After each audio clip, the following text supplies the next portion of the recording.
Hi there, welcome to the archives and Happy New Year. We are officially into 2023. Today doesn't matter the day because I might not post this today, but I'll also say we're still in the first week of 2023. So I already posted my first blog post yesterday. So you can check out season 3. I can't believe it's been 3 years already. You can check out season 3, episode 1. I posted that yesterday. It's the evolution of shame. I'm going to post this one next. So this will be episode 2 for the second week of January 2023. So this episode is called How I Want to Be Loved in 2023. So I was talking to someone late last year, and one of the questions I asked them was, have you told so and so? No, have you asked this individual if? Let me start all over again. Okay, so I was talking to someone late last year, and I asked them the question: have you ever asked so and so, insert blank person's name, how they want to be loved? And that inquiry gave me pause because what I realized was that I needed to ask myself that question. I didn't know how to answer that question for myself. And so usually when we are telling people things, when we think that it's for them, sometimes it's actually for us. And I think in that situation, what I realized was I needed to ask myself that same question, right? It's 2023 and I still see people online telling people to start and stop stuff, and like we're still telling people how to live their lives. Like, mind your own business. People are like, I'm minding my own business, drinking my water, and then they'll be like, don't do this. This person, like, what? Anyways, girl, mind your own business. Stop telling people what to do. Model by example. Isn't that what people say? You can't tell people, you just have to model it. Show us what it is that you're doing. That's off topic. So anyways, I've been asking myself how I want to be loved in 2023 and just in general going forward, right? And the thought of speaking it out loud, I think would help me to hold myself more accountable. And in terms of like not only seeking what it is that I want, but to also embody this myself, right? So the theme of the year for me is new neural networks, new neural pathways. And then the word of the year for me is privacy. So I'm sharing this with the understanding that I'm not fully sharing the entirety of my list. I'm only sharing what I think is appropriate to share with the public. Although, again, that tends to also be TMI, right? And that's to be expected when you do professional work around topics like shame, vulnerability, and transparency. So I want to put that out there. The first thing that I thought of in terms of what is important for me to receive and how I want to receive love was to be loved gently, with tenderness, and with patience. And I think I've said this online for like years and years and years. I want a really tender sort of love, right? There's a lot of discourse right now around like the soft life. I'm not entirely sure what that definition is. I don't know who introduced it or how we as a collective have come to understand this idea of soft or what a soft life means. We kind of get the understanding when we say like hard. When you think of hard, I think we all know what that kind of comes with. So maybe it is also assumed that we know what it means to have a soft life and what it means to have softness in this context. I don't really know. I'm thinking about what that means for myself, right? Because I think sometimes what we consider to be soft is actually things that should have never been a luxury and are actually human rights that because of the ways in which we've come to normalize certain systems and certain ways of knowing and being, then that becomes seen as soft when all it is actually accessibility, common courtesy, common decency. So like, I'm not really sure I'm on board with this quote unquote soft life entirely. But again, tell me what your definitions are. What I do mean though, I also wanted to understand that like me, for instance, I could be both hard and soft at the same time, right? So I want to make it clear that, especially at least when it comes to emotional intelligence or different ways of being and emoting, that there isn't necessarily a binary, right? I wouldn't say that what I'm looking for is to be loved softly. I'm more so looking for gentle and tender, which are still synonyms at the same time. I think maybe there might be the conversation might be like, what's the degree um, of softness? What does it mean to be gentle, and what does it mean to be tender? I grew up with a lot of tough love, where discipline, where punishment, they were viewed as loving, right? Neglect sometimes was viewed as loving because it was a form of correction, and to correct somebody was to love them.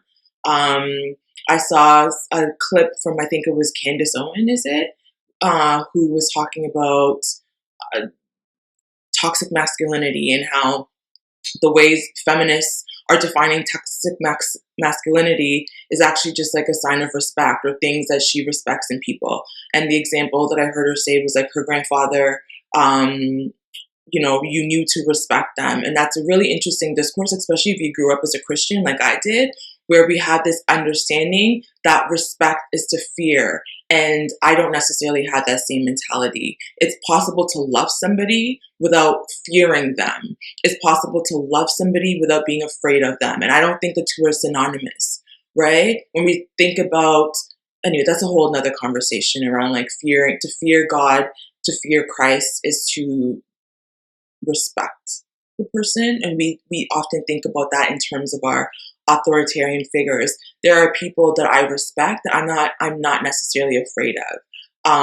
There are people who assume that I should respect them and have instilled that fear in me, and it all actually did the opposite. I don't respect you. And so that's a whole conversation. What I'm thinking about here is the idea that there's a certain level of gentleness, right? You can parent, you can correct without necessarily being forceful, without being abusive. And for me growing up, there was a lot of emotional, verbal, and even physical harm that was viewed as correction, like I said, that was viewed as loving. And I'm not here to debate whether it's right or wrong. That's not what I'm here, right? Because everybody's definition of what care looks like might be different. I tend to go based on care, the definitions of love based on Bell Hooks' definition, which is a lot of different ingredients.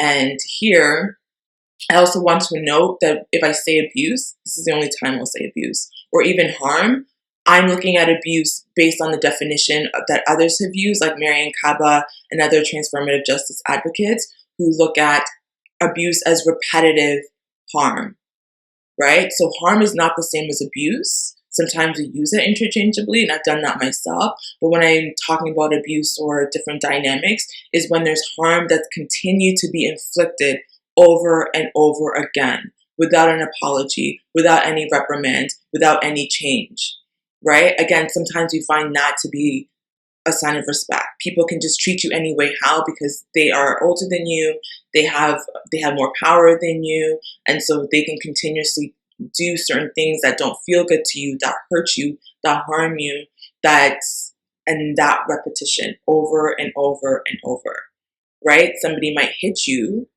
That's not necessarily abuse in that moment. That's a harm. Did they harm you? Yes. Did they hurt you? Yes. But if they continue to going forward, hit you over and over, then that cycle becomes abuse. That's at least how I've come to learn about the difference between harm, abuse. So I want to also note that I've given tough love to others. I still do, right? I'm not opposed to tough love, however you define tough love. I'm not knocking it, nor do I even want to create and feed into a binary, because soft love can look like tough and tough love can be soft, right? I know that. I don't know if you know that, but there's not this straight black and white. There's a hard line between what soft is and what hard is. I don't necessarily think that. Again, I'm looking more at tenderness, and maybe I should pull up the word tenderness, because for me, it's not. Language is not always something I know intellectually. It's something I feel. And so when I say tenderness, I'm talking about for myself and for others. That means like extending grace. That means being in a moment of understanding, not always being quick to jump to conclusions. That means Unless I ask for roughness or toughness, I want something that's gentle, right? To be treated as if I were quote unquote fragile. And that's not to necessarily be treated as if I was weak, but to understand that people aren't just disposable. They're not just here for you to beat up on, and then be like, yes, that was love because now all of everything I put her through has given her a tougher skin. Like, why do we think that that is a form of love? Why do we think that punishing people is a form of love? Like, why are we proud to say, I've seen some discourse where men are like, if I test the person that I love, I'm putting them through hell, and this level of test is this litmus test that I put someone through lets me know that they love me. That's actually a really dysfunctional way that we've normalized love. Right? If I put you through X, Y, and Z, then that means you're going to continue to be loyal to me. Why do we have to hurt people? Why do we have to harm people? Why do we have to put through people through repetitive cycles of abuse in order to see whether they are loving or not? I'm personally done with that. I've dealt with that a lot in my life. I've been through a lot of those dynamics, and it no longer feels good. I'm entering my 38th year. And I don't want I want ease. I want flow. I don't want to always be hitting up against resistance, forcing things. Like, it just doesn't feel good at this age anymore, right? When you're in your 20s, when I was in my 20s and I had more more energy, more whatever, vitality, yeah, maybe those relationships, you could do that, right? Where someone's treating you like shit and you're like, well, I understand this is your trauma showing up. Like, I understand this is why you're putting me through this. I'm going to let you know that I still choose to be with you, even through your darkness, quote unquote, your difficult times, right? I'm not going anywhere. I don't want to do that dance no more. For what? For why? That's not it. For me, that's not it anymore. What I mean by gentle and tender is I want to be spoken to with patience. Like, you're not raising your voice at me all the time. You're not activated. Your tone is not always activated. You're just, how would you talk to another human being in a civil conversation? A lot of people would be like, women are sensitive, women are emotional. But then when they're talking to you, they're all the way activated. There's a lot of anger in their tone, a lot of frustrations, a lot of impatience, a lot of, like, pause, curb all that. Like, for what? Like, just breathe. Tap into yourself. Talk to me like I'm a human being. Or talking like your pet. People have more patience for a lot of their pets sometimes, and they're way gentler with animals than they are with other human beings. Talk to people like, I want to be loved as if I am a human being. Not even a fragile human being, a tough human being, a soft human being. Just as a human being, period. Right? With dignity and respect. I'm not talking about being condescending. I'm not talking about treating me like I'm a child, but rather with care and respect. I want to pause here to say that I'm not speaking specifically of how I want to be loved by strangers. I'm talking about how I want to be loved in 2020 by those that are close to me, by those that I want to build community and connection with, that those that I want to be in belonging with. This is what I'm talking about. I'm not necessarily talking about colleagues or random strangers, acquaintances. That's not what this conversation is, although yes, right? Because if you don't know how to treat your coworkers, if you don't know how to talk to your coworkers like they're human beings, if you can't treat people with care and respect, then, like, why are you even alive?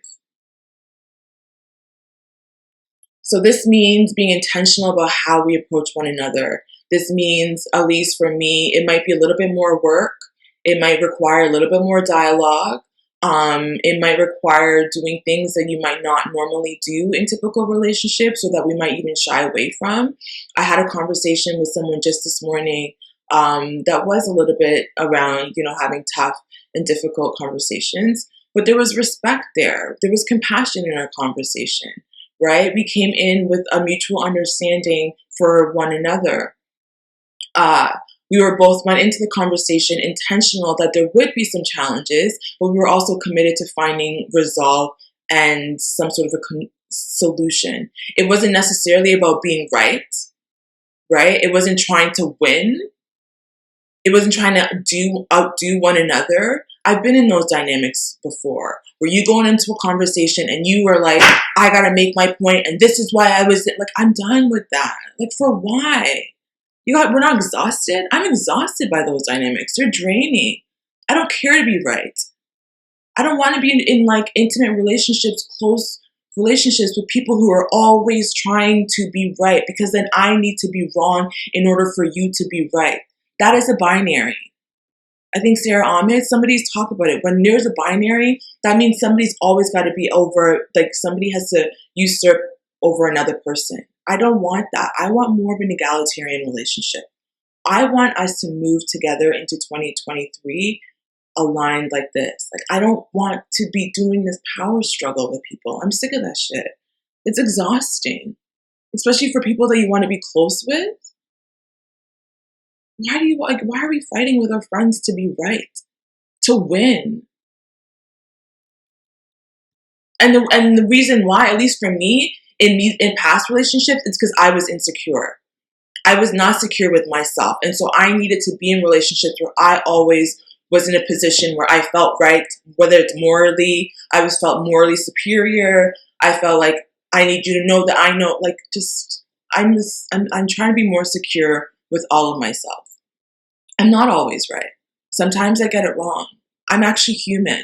I will make mistakes. And still, can you be in relationships with me?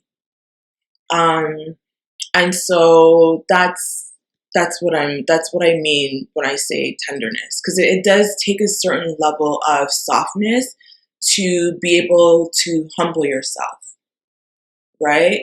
To be able to hear other people, to not always jump to conclusions. There's a level of tenderness in holding space for mistakes, in having grace, in apologizing, in being able to forgive. I've struggled with those things in the past, especially with myself, forgiving others. I was not always that gentle with myself. I was not always that gentle with others. I did not extend that tenderness because I didn't know it. I didn't get it. I didn't always receive that. So how do you give something you never got? I'm now trying to find more tools so then I can fill myself with those things, so then I can give those things, especially as I am thinking about wanting to be a mother one day, right? How do I want to parent? Is it always from a place of like, respect me, or like, what? No, I didn't like that growing up. It didn't always feel good. So instead, I'm thinking the goal is this more loving? Does this feel good? Is this actually more Christ-like, right? Am I being fair to you? Are we being fair to one another? That's what I'm more interested in. The second one is I want to be considered and thought of when I ask and even when I don't ask. So I'm realizing that I could do much better with my own communication, right? That's a core theme that I'm working on in 2023, is to be a better communicator.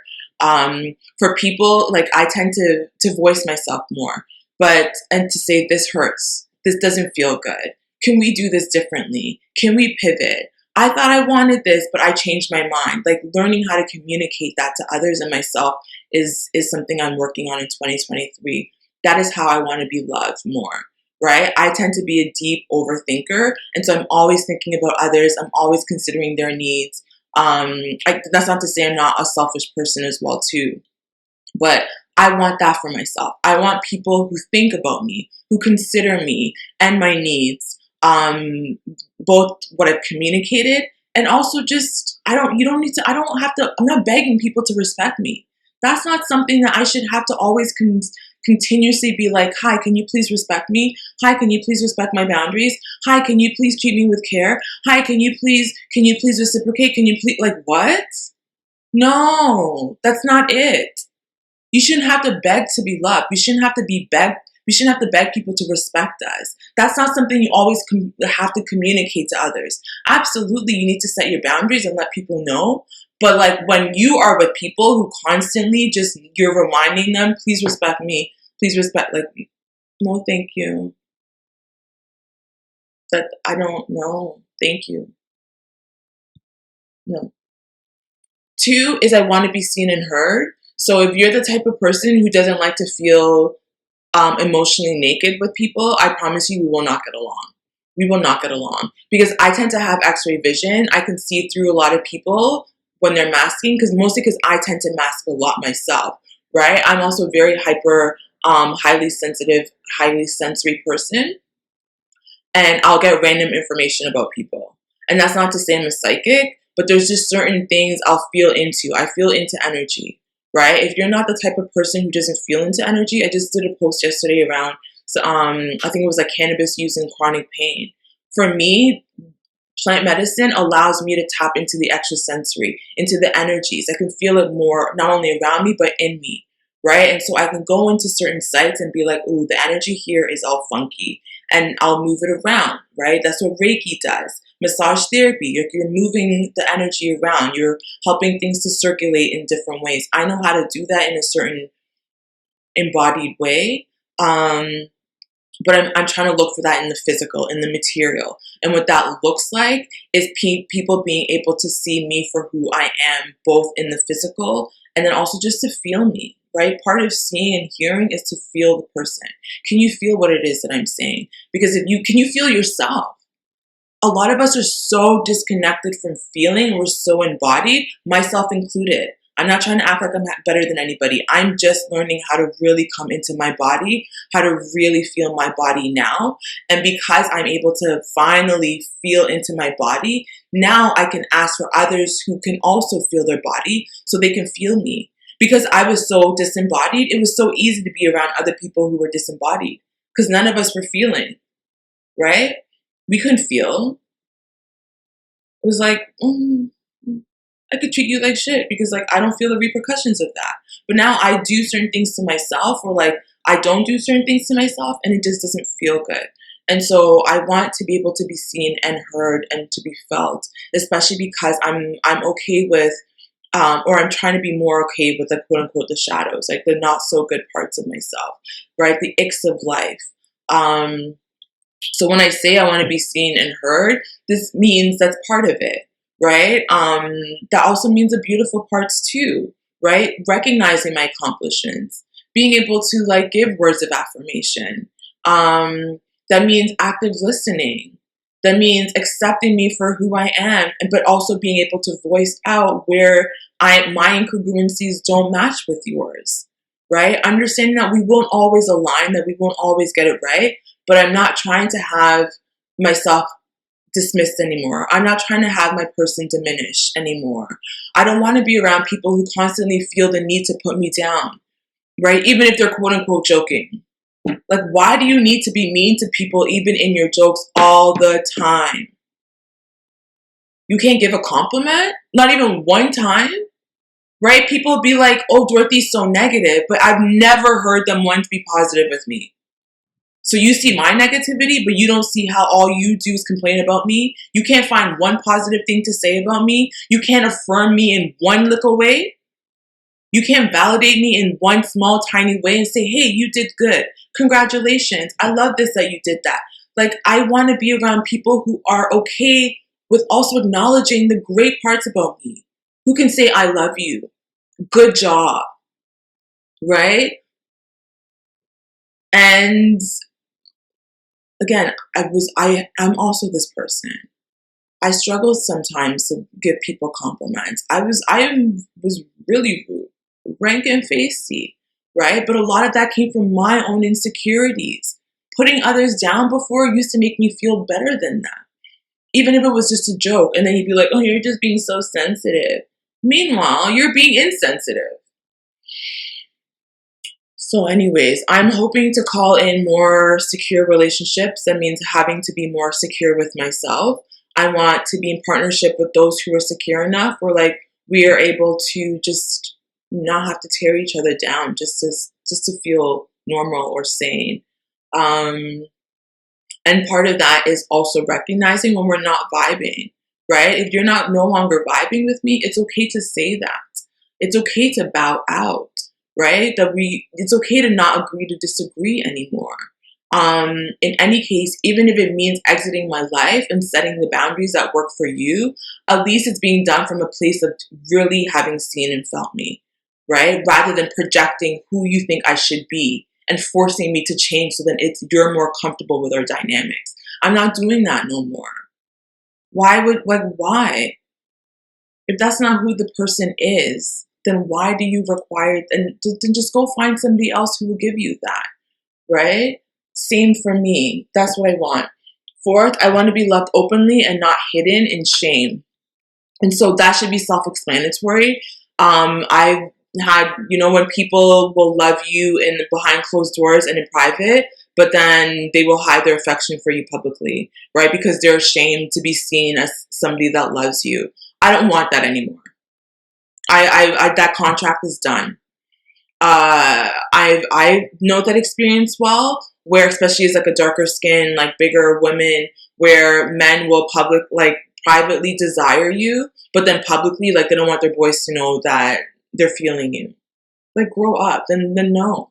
I've heard trans women say this, that they know this experience too, right? Where people will love them, but then because of how society views trans people as something to be ashamed of, then they're not loved publicly in that same way. That's not to say that a lot of trans women are not being loved on. I'm loving seeing so many people that are being loved on in public, and it's so beautiful to see. I want that for myself, right? Whether it's friendship relationships, whether it's family relationships, same thing. Those, like, a lot of the familial imprints where people are afraid to acknowledge you publicly, but then behind closed doors you want to act like you were proud of me, but we're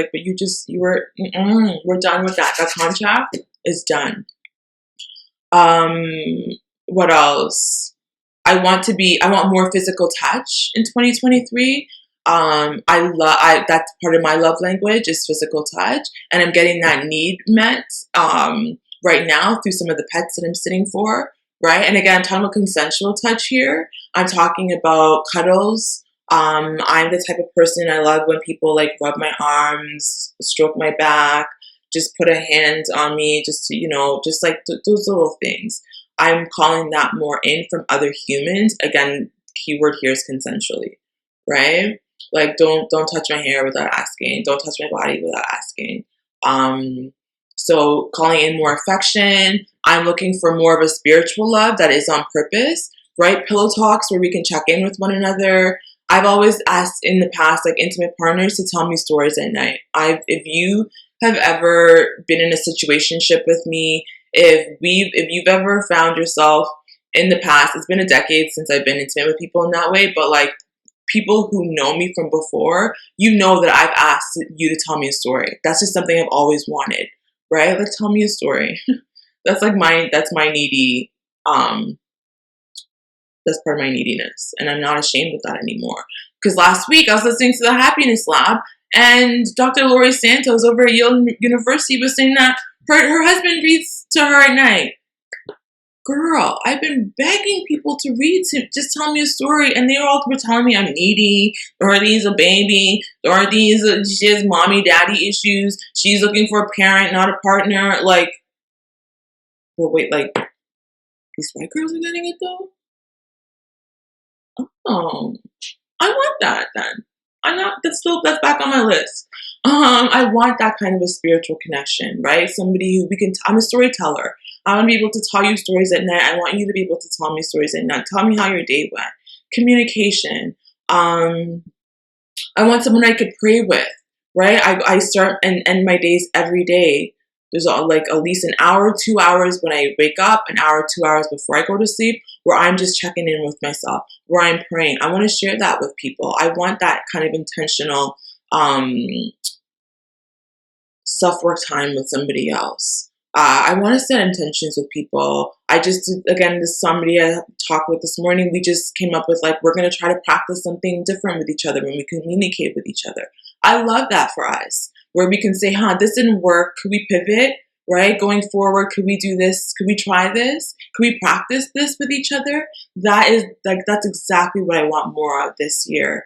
I want to be able to pour into others. I want to be able to receive. I want to be able to share my goals, to share goals, to check in emotionally. I want a supportive love that doesn't laugh at my dreams, that doesn't put me down, that doesn't say, oh, that's unrealistic expectations, that does, like, just shut up. Just shut up. Shut up. If it didn't work for you, say that. Tell me all the ways that it won't work, because I'm great with that. I do best and worst case scenarios.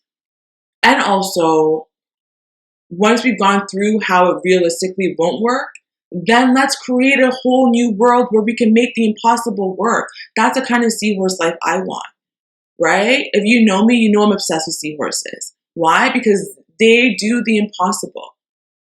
You don't see, I don't know, I don't like the idea of gendering female seahorses, but you don't see a male seahorse being like, it's impossible to carry the babies and birth them. No. They're like, oh, word? You want me to carry the kids? Done. So said, so done. Like, that's the kind of partnership I want with people, right? Where we're not afraid to dream of a different future just because we've never seen it. So you've never seen it before. Neither have I. I've never seen these kind of worlds that I want to create for myself. But if that terrifies you, then like just probably just stay away, right? Because it won't work. It's not gonna work with us.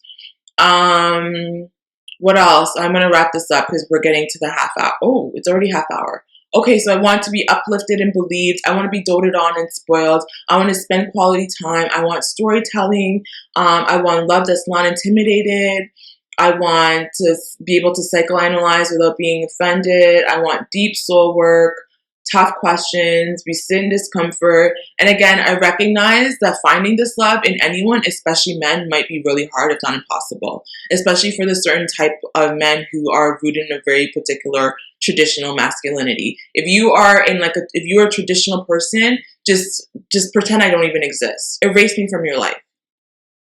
Right? If you're like that Candace Owen type of person, just like we won't get along. Let's just agree to disagree. Just Control Alt Delete.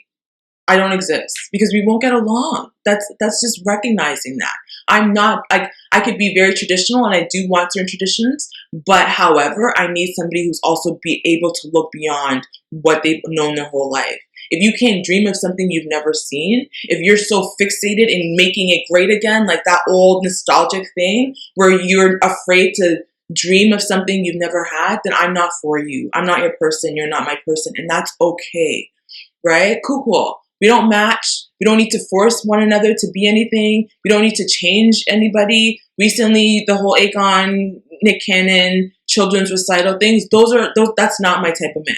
The fathers on there who were showing up for their kids, who were able to say, like, I didn't have this, but this is important to me. I want to do this. That's more the vibe that I'm looking for.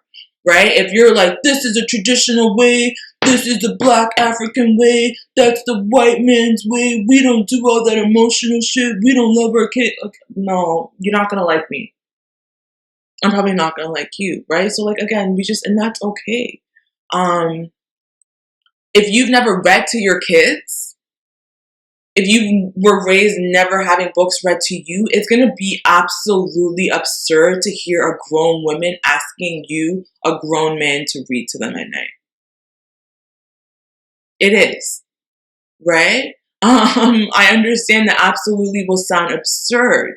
If you didn't even think that it's valuable to read to your kids at night, why would you read to your wife at night? Like, you're just like, what the hell?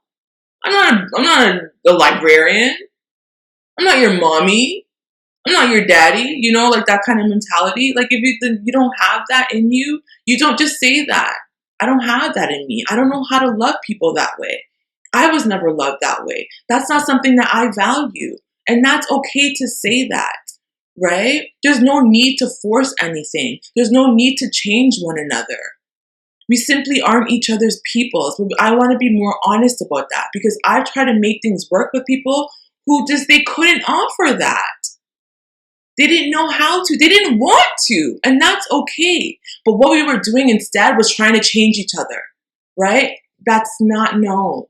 Because what I'm learning is there are people out there who do want to be loved that way, who have been loved that way, who know how to love that way, and who are also looking to love someone in that way.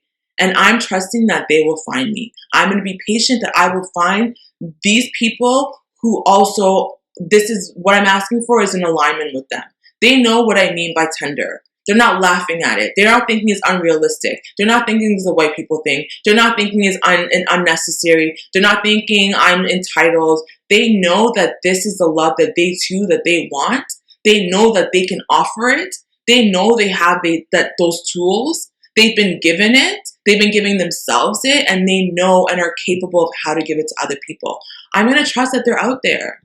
I'm going to live in that abundance. I'm not living in lack anymore where I have to be like, fine, I'm going to settle for this one. They don't know how to offer it, but this is the best as it gets.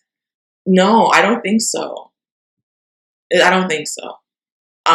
Somebody was telling me today the things about me that I think are messy, they like that. I love that for myself, right? I don't want to be around people who are always pointing out the negatives in me and can't pour any positives in me and always want me to change. Then go. Then I'll leave. We don't have to, it'll be by force. Why are we forcing to fit when it's not fitting? There will be people who want that. There are people out there who don't mind reading bedtime stories to their person. I think there's more than one person. I don't think Dr. Santos is the only one who found the only person in the world who's okay with reading bedtime stories. I think there's at least one more person out there. I'm gonna wait for them. And so, yeah, this is what I also recognize that I need to embody these qualities for myself, right? I need to be able to spend more time reading to myself at night if that's what I want. I need to be able to tell my own stories at night if that's what I want. So I've been doing that. Before bed, I'm as I do my prayers now, I tell myself a bedtime story because I want to be that thing that I'm calling in. So that's something I've been doing to myself at night, right? I'll tell myself a little silly story. No one needs to know. It's just what I'm doing is I'm more thinking about my actual writing. When I go to bed, I'll think of something that I want to add to the story that I'm working on. So I'm being that thing for myself. So I don't want nobody to be like, well, do you tell yourself stories at night? Yeah, I actually do. I do. I'm working on being that thing for myself. Right? Again, the parts of me that I need to get better are the financial pieces. I love gift giving. I love getting those things, but I need to be in a place where I can gift myself stuff. I want to be in a financial place where I can buy myself my own flowers, my own literal flowers. I can buy myself my own crystals. I can buy the things, I can meet my own needs. And so if it's not being met by somebody, I'm not forcing them to meet it because I'm meeting those needs for myself. And so I have to be very honest that I'm not completely there yet. So if I'm not getting that completely from somebody else, it makes sense because I don't even know what it's like to have that for myself yet. Right? So I'm having that patience.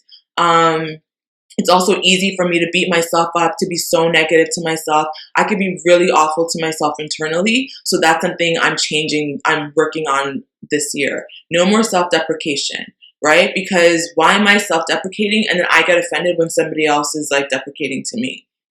That doesn't make no sense. Why am I denigrating myself and then I get mad when somebody else is denigrating me? I have to stop that with myself. And so that's kind of how I want to be loved in 2023. Just well, healthily, mutually. So this question is how I want to be loved has really been challenging to answer, mostly because I didn't realize that I didn't know what I was asking for. I didn't know. I wasn't clear with myself. I'm getting more clear about what it is that I want, right? It's been eye-opening to see what it is that is important to me and then to see what it is I say I want compared to what it is I'm allowing. There's also interesting to say what it is I think I want and then what I currently have to see the disconnect, right? I'm also realizing that there's so many moments where I accepted the bare minimum, whatever that looks like, or that I thought I had unrealistic expectations, or that I thought that I had high standards, and in actuality, it was respect is, who is it, Lauryn Hill? Respect is just the bare minimum, and I wasn't even getting that respect, and I wasn't even giving myself that respect either, right? And so, no more bare minimum energy. I want better for myself. Simply put, I want, things that I never knew that I didn't know I can ask for certain things, right? I've seen people setting boundaries, and it's like, oh, people respect your boundaries. So I was just asking the wrong people, or I was asking people who didn't care about my boundaries, who didn't care about me. We were trying to make something work when there was no foundation of love and respect. Um, So, how do you want to be loved in 2023? Right? Have you asked yourself this question? Have you ever answered this for yourself? Have you asked somebody else how they want to be loved? Do you think this is a silly inquiry? Do you think this is a waste of time? Did I just waste 45 minutes of your life? Do you assume that people know how you want to be loved? Um, are there ways that you wanted to be loved in the past that it's shifted in the future, in the now? Was there something, I thought I wanted to be loved this way, and now you're like, ugh, I don't want to be loved that way anymore? Yeah, how do you want to be loved in 2023? That's it for me. Okay? It's 40 minutes. Ciao, bye. Until next time, in solidarity. Love yourself well, love others well, treat each other well. Let's just do better for ourselves and one another. Happy New Year, bye.